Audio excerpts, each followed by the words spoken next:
Welcome to the show practical spirituality. आज मैं एक मिथ ब्रेक करने आई हूँ। मिथ कि जो अनसक्सेसफुल होते हैं, जो फेलियर्स कम अक्रॉस करते हैं, जो असफलता को पाते हैं, जैसे दुख दर्द, जीवन में कुछ करने को नहीं रहता, वो ही सिर्फ भगवान को याद करते हैं। मैंने जितना अपने जीवन में देखा समझा, मुझे ऐसा सच नहीं लगा, तो इसीलिए मैंने सोचा कि आज हमारे दिन का यही टॉपिक होना चाहिए। Specially after coming into mount Abu, Brahma Kumaris, मैंने जब लोगों को देखा तो मैंने समझा कि ये तो बाहरी लोगों से कई ज़्यादा सफल हैं। इसीलिए मैंने ये इस टॉपिक को आज लिया। So let's begin the discussion of this myth कि भगवान से जुड़ने के लिए एक स्पेशल क्वालिटी चाहिए रहती है और बहुत स्पेशल सोल बनना पड़ता है। ये टर्म्स एंड कंडीशन सच है कि नहीं है? Let's find it out. Welcome भाई साहब। शुक्रिया।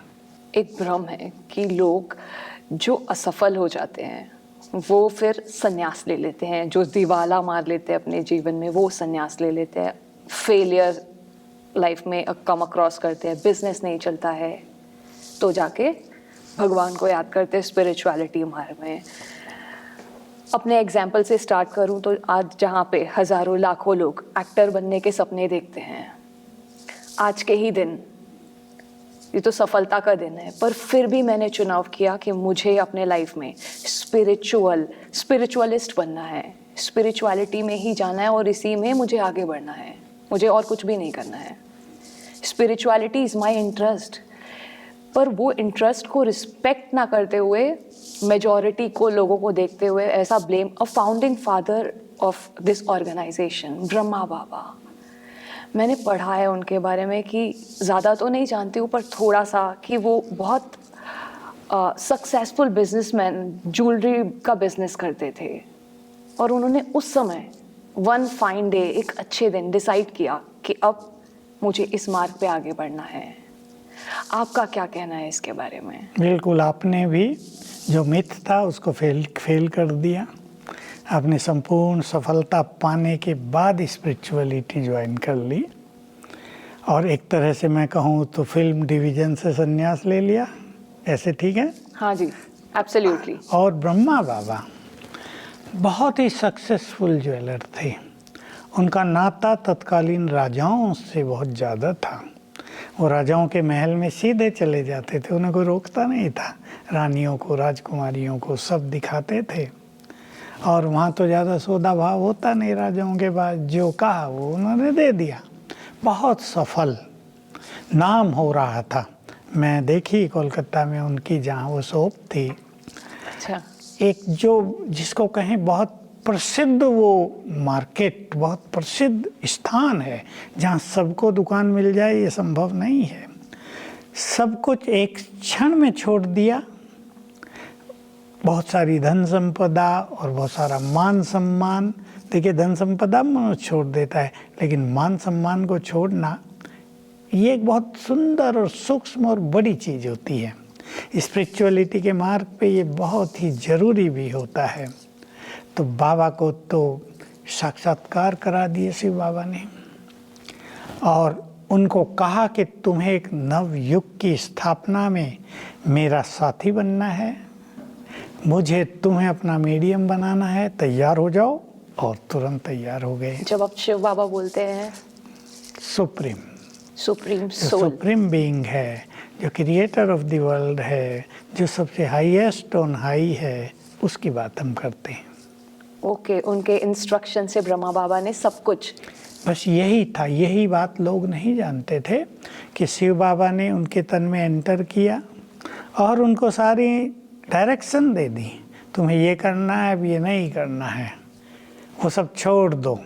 और बाबा ने एक सेकंड के इशारे में, क्योंकि सुप्रीम सोल का वो जैसे आदेश था, डायरेक्शन ही नहीं, और उनको मतलब एक डीप रियलाइजेशन हुई, this is my life now. मुझे उनकी आज्ञाओं पर चलना है और ये सब चीज़ें छोड़ देनी है। तो बाबा कहते थे, बाबा बाद में क्या कहा करते थे, वो जो हीरे थे चमकीले, वो मुझे पत्थर नजर आने लगे। एक बड़ा चेंज हो गया। मतलब ज्वेलरी में भी कोई सोना चांदी का ज्वेलरी नहीं, हीरे तक का व्यापार, मतलब सच हीरो का ही था, उनका हीरो का ही बिजनेस था।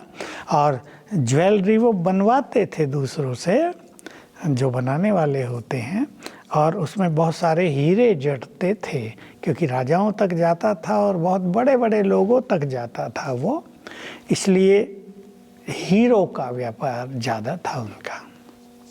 उसको भी छोड़ने में उनको टाइम नहीं लगा। नहीं, और ये तो सक्सेसफुल स्टोरीज हैं जो अपने हाई पॉइंट्स में, अपने सबसे सफलता के दौर पर सब कुछ छोड़ के भगवान को अर्पण करते हैं अपना जीवन। इसमें मुझे एक चीज़ और कहनी है कि कोई भी मनुष्य एक बड़ा त्याग भी तब कर देता है तुरंत, जब उससे बड़ी प्राप्ति उसे हो रही है। एग्जैक्टली, ये मैं फील कर रही हूँ अभी, क्योंकि अभी ठीक है प्रेजेंट तो सफल है ही, पर अभी भी फिल्मों के ऑफर होने के बाद भी मुझे वो सक्सेस नहीं दिखती, मुझे ये सक्सेस दिखती है। No, I do appreciate you and your renunciation, क्योंकि आपको और बहुत सारी अपॉर्चुनिटीज मिल रही हैं, मिल रही थी, और वो फील्ड भी ऐसा है जिसमें लोग सेलिब्रिटी बनते हैं, नाम होता है। मतलब ये किसी का भी हाँ, सपना होता है कि रातों रात आप उठो, जैसे बिल्कुल, आज हुआ मेरे साथ, बिल्कुल। कि रात को सो और सुबह ऐसे लगता है हर जगह में मतलब रातों रात सब कुछ बदल गया। लेकिन फिर भी आपने त्याग किया, इससे स्पष्ट है कि उस मान और सम्मान, उस एप्रिसिएशन, या वो जो आप सेलिब्रिटी बन रहे थे, उससे कहीं ज़्यादा ऊंचाई आपको स्पिरिचुअलिटी में नजर आई। दिस इज द पॉइंट कि हर एक जो यहाँ पे आता है उसे अपने जीवन में जो भी एग्जिस्टिंग अचीवमेंट्स है उससे ऊपर की अचीवमेंट यहाँ पे दिखती है और फील एक्सपीरियंस होती है, तब तो ये मार्ग चुनते हैं। ना कि ये भ्रम है, ये मिथ है मेरे हिसाब से, कि जो लोग कहते हैं कुछ नहीं हुआ तभी आ गए। मुझे तो ऐसा लगता है कि भगवान तो इस सृष्टि पर पार्ट बजाने आया ही, लेकिन आप उनके साथ पार्ट बजाने वाली हीरो एक्ट्रेस बन गई हो। Thank you so much. तो ये तो सचमुच उन जो फिल्म डिवीजन में एक्टर तो एक्ट्रेस बिगेस्ट रोल उनसे कई बहुत गुना ऊपर। हाई। और मैंने ये भी सुना थोड़े दिन पहले क्लासेस में कि आप पूरे कल्प के हीरो एक्टर्स बनते हो भगवान के साथ, तो मैंने सोचा कि ये क्या है, ये तो सिर्फ टेम्पररी पीरियड ऑफ टाइम के लिए मैं एक्टर बनने के लिए जा रही थी जो बन गई, ये तो सीधा 84 जन्मों के लिए एक्टर बना रहे हैं भगवान। इसमें यही होता है कि इस टाइम जो भगवान के साथ हीरो पार्ट प्ले करते हैं, उन्हें कुछ ऐसी इनर पावर्स मिल जाती है, उनमें ऐसे स्किल्स आ जाते हैं, और ऐसी बोल्डनेस और कहें ऐसी स्पिरिचुअल माइट भर जाती है, उनको भगवान ने इनाम दिया, वे महावीर महावीरनियाँ बन जाते हैं। तो इस सृष्टि चक्र में सतयुग से लेकर कलयुग अंत तक बहुत सारे लोग ऐसे हुए जिनको इतिहास का, इस संसार का हीरो एक्टर माना जाएगा। फॉर एग्जाम्पल शिवाजी महाराज, या स्वामी विवेकानंद, या महाराणा प्रताप, या महात्मा गांधी, और पहले और बहुत सारे हुए, सम्राट अशोक हुए, या चंद्रगुप्त मौर्य हुए, या महात्मा बुद्ध हुए, या उनके बाद हमारे इतिहास में चंद्रगुप्त, गुप्त काल को स्वर्ण काल माना जाता है। उसके बाद भी कुछ ऐसे हीरो एक्टर हुए कि जो विदेशियों ने भारत पे कब्जा कर लिया। 3 जातियों ने किया भारत में कब्जा, हूण, कुषाण और एक और थे। तो उनको भारत से निकालने वाले एक वीर योद्धा थे, तो वो भी हीरो एक्टर हैं इतिहास के। तो ये हीरो एक्ट करने का बीज इस समय पड़ जाता है जब भगवान के साथ हमें सुंदर पार्ट प्ले करने का मौका मिलता है, और जब हम उनकी आज्ञाओं पर चलकर अपने को स्पिरिचुअली हाईएस्ट स्थिति पर ले जाते हैं। सो फॉर मी, जब मैं ब्रह्मा कुमारीज में आई, कुछ समय पहले की ही बात है, मैं तब से ही ब्रह्मा बाबा से तो मैं मिली नहीं हूँ, बट आई अंडरस्टैंड कि पावर जो सुप्रीम सोल ने नॉलेज दिया, it is through Brahma Baba. But I understand and have experienced कि आप अपनी लाइफ में रियल हीरो हैं, और उसके साथ ही साथ फॉर मी, अगर मैं इस ऑर्गेनाइजेशन को देखूं तो I got even more interested जब मैं आपको सुनती हूँ या देखती हूँ, तो और मेरा कनेक्शन ईजी हो जाता है गॉड से। सिर्फ इस ऑर्गेनाइजेशन में नहीं, अब तो जब मुझे पता चला कि भगवान इस दुनिया में आए हैं और इतना नोबल कॉज हो रहा है हेवन को इस दुनिया में लाने का, तो इस पूरे वर्ल्ड में I understand that you are a real hero actor. Thank you. मतलब ये जो हम एक्टिंग करते हैं इसमें तो बाहरी दुनिया को मेकअप करके या वैसे स्टंट्स करके हम थोड़े समय के लिए दिखा देते हैं, पर जब हम पीछे जाते हैं तो हो सकता है हम उतने हीरोइक पर्सनालिटी वाले ना भी हों, हम डिप्रेशन में भी जाते हो, हम दुखी भी होते हो और हम रोते भी हो, जो मैंने रोया भी है कभी कभी। कई एक्टर डिप्रेशन में चले गए। मैं तो आप सभी आपके लिए विशेष रूप से एक शुभकामना रखता हूँ। सुनेंगे आप उसे? क्या? I am so waiting.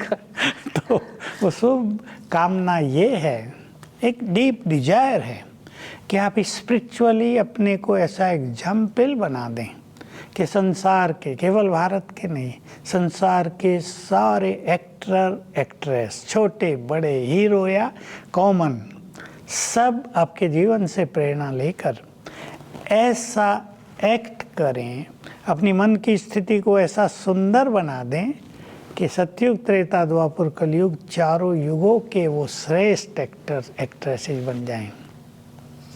इतना बड़ा वरदान, थैंक यू सो मच। वरदान ही नहीं, इतना बड़ा काम, इतना बड़ा रिस्पॉन्सिबिलिटी। आपकी बातें मैं अपनी लाइफ में सच होते हुए देखी हूँ, तो मुझे लगता है बहुत ही फ्लो में हो भी जाएगा। मुझे नहीं लगेगा कि कोई रिस्पॉन्सिबिलिटी मैं पूरी कर रही हूँ, नेचुरल हो जाएगा। आपकी जो भी मैंने छोटे छोटे पॉइंट्स में मैंने देखा, आपका एक्सपीरियंस, आपकी अथॉरिटी, तो जब मैं रियल एक्टर बोलूँ तो it is with my experience, सिर्फ बाहरी तौर पे नहीं, ये तो आपकी अंदर की रियल हीरोइक पर्सनालिटी है। अभी इसके लिए हमें क्या क्या करना है, क्योंकि ये बाहरी एक्ट करना और अंदर पे कुछ और होना, ये बहुत पेनफुल है, ये बहुत दर्दनाक है, क्योंकि वो समय से तो मैं अभी क्रॉस कर चुकी हूँ।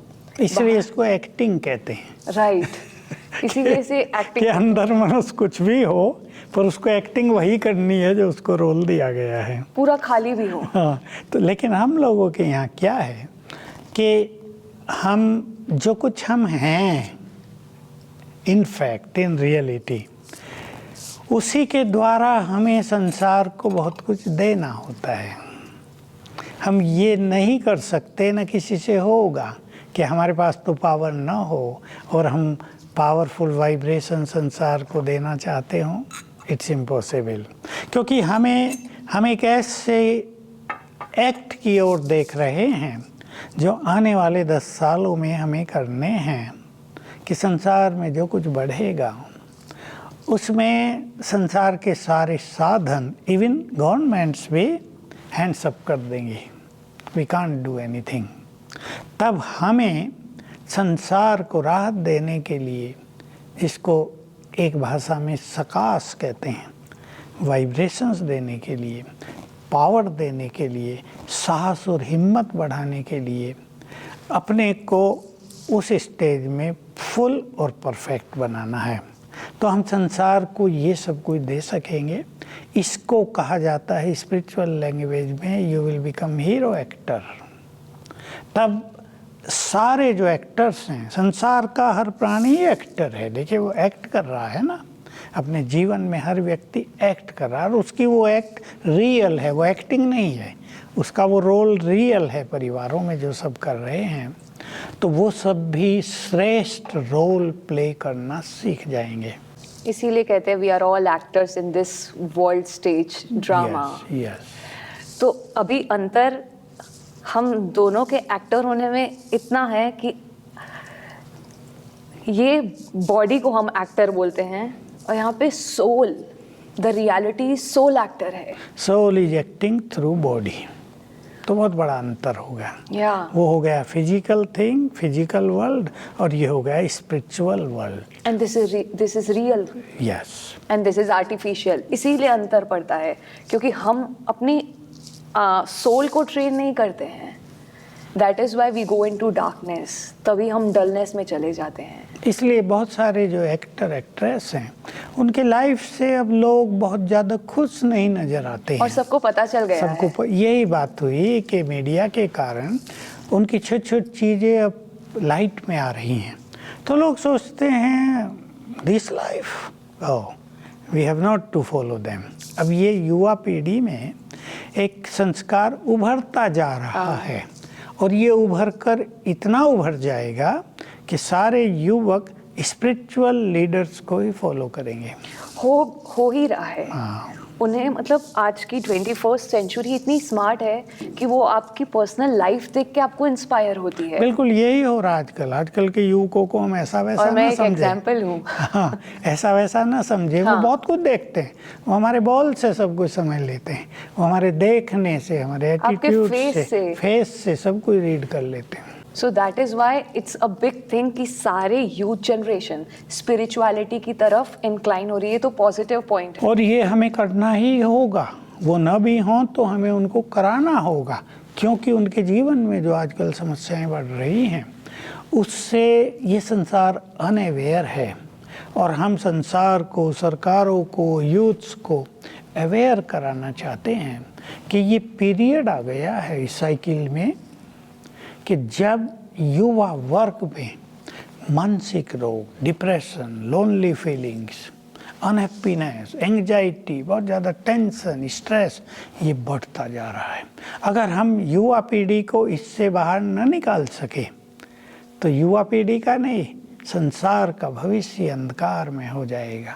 भारत जिसकी ओर सबकी नज़र थी उसमें भी युवकों का ये हाल हो गया। क्रिश्चियन कंट्रीज में तो पहले से ही था, 30-40 साल पहले से चलता आता था, लेकिन उसकी लहर अब जो भारत में आ गई बहुत ज़्यादा, ये बहुत ही सोचनीय स्थिति होती जा रही है।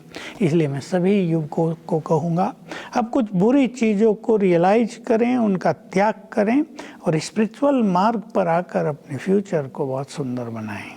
और कई ऐसा समझते हैं स्पिरिचुअलिटी एक एज के बाद ही ज्वाइन करें हम, तो वो तो सब अपनी लाइफ से हम एक्सपीरियंस्ड हैं कि हमको नहीं चाहिए वो पेन, हमको वो दर्द नहीं चाहिए।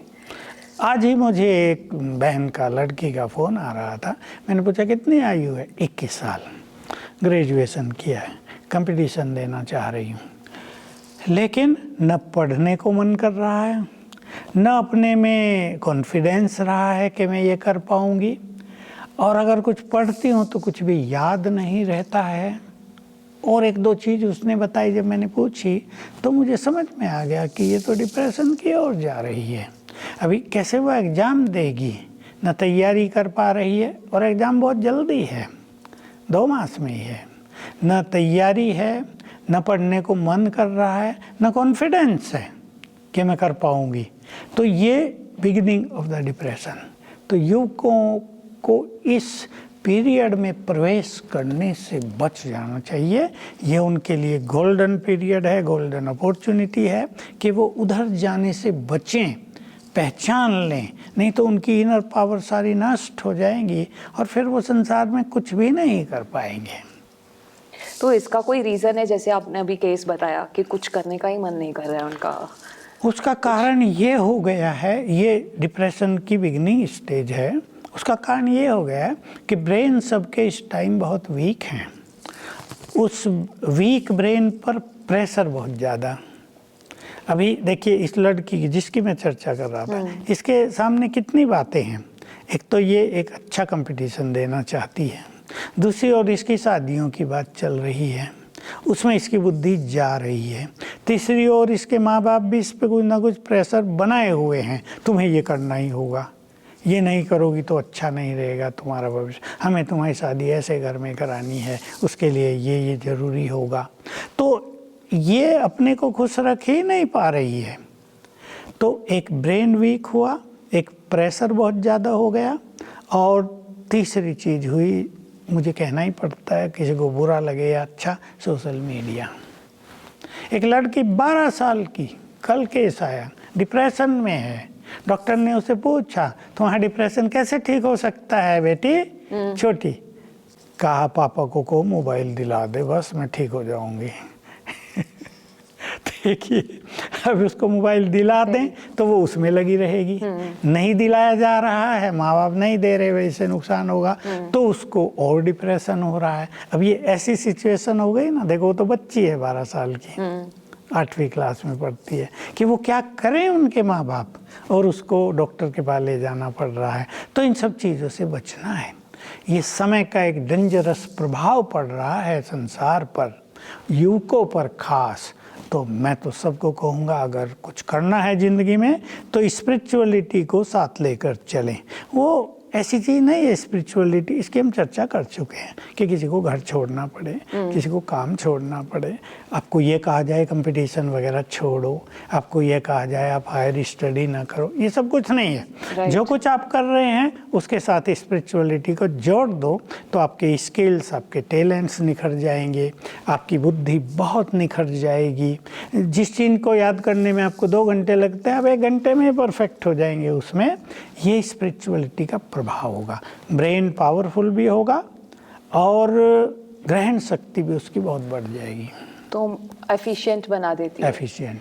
तो ये जो 12 साल की बच्ची का आपने एग्जाम्पल दिया कि फ़ोन दो तो भी तकलीफ और नहीं दो तो डिप्रेशन में जा रही है, तो इसका भी स्पिरिचुअल। बिल्कुल, अगर वो देखो छोटे बच्चे अच्छा योग सीख लेते हैं, मेडिटेशन करने लगते हैं, अगर उसको किसी भी तरह से इस तरफ डाइवर्ट कर लिया जाए तो वो मेडिटेशन बहुत अच्छा करेगी, और फिर जो ये एक दुविधा उसके जीवन में हो गई है, इससे बाहर आ जाएगी। पर फ़ोन निकलता है उनके ब्रेन से कि फ़ोन नहीं भी चाहिए, ऐसा वो भी स्टेज अभी नहीं निकलता, लेकिन अगर स्पिरिचुअल एक्सपीरियंस उसको होने लगे, क्योंकि हमारे यहाँ बच्चे आते हैं 8 साल के, 10 साल के, 12 साल के, और उनकी कंसंट्रेशन बहुत अच्छी हो जाती है बिकॉज ऑफ देयर प्योरिटी।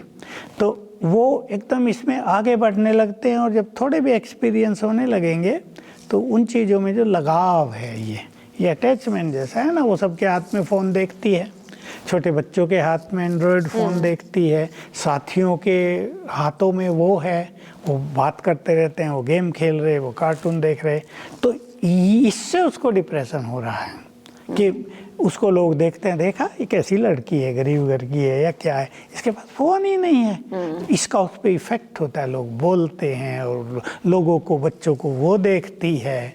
अभी अगर वो योग अभ्यास करे तो इससे छूट जाएगी। ये सोशल मीडिया या एंटरटेनमेंट, मुझे लगता है कुछ ना कुछ ढूंढते भी हैं, चाहे वो सुख या प्लेजर का फीलिंग हो। यू आर ट्रू, वही ढूंढ रहे हैं उसमें। So we will discuss it in our next episode. Thank you so much for being with us. Thank you guys.